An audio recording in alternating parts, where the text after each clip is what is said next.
Il y a une question qui revient très souvent, c'est est-ce que tu as eu un déclic pour accepter d'aller aussi franchement vers tes rêves? En fait, j'ai pas eu de déclic en tant que tel, j'ai juste eu une réalisation. Un déclic pour moi, c'est plus quelque chose que il s'est passé quelque chose, vous avez compris quelque chose et d'un seul coup, le monde change. Moi, en fait, c'est plus quelque chose que j'ai compris et que je dois me rappeler en permanence pour jamais l'oublier et du coup jamais refaire l'erreur. Cette réalisation que j'ai eue, c'est la suivante. Je vais mourir. Je vais mourir et on va tous mourir. La question, c'est juste, qu'est-ce qu'on va faire de la vie qu'on a?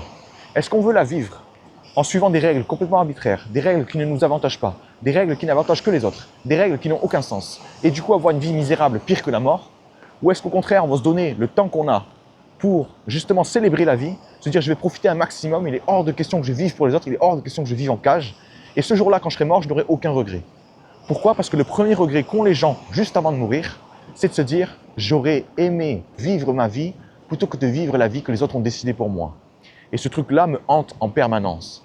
Et quand je sais que je vais mourir, même quand les gens vont me dire ah mais je ne t'aime plus, je n'apprécie plus qui tu es, je me dis je m'en fous, je vais mourir. Ce que tu ressens à ce moment-là n'a aucune importance pour moi parce que ça va disparaître. Donc si ces choses-là n'ont aucune importance, c'est moi qui vais déterminer ce qui est important pour moi et c'est moi qui vais déterminer ce que je veux faire de ma vie. On finira tous par mourir. Définissez comment vous voulez vivre.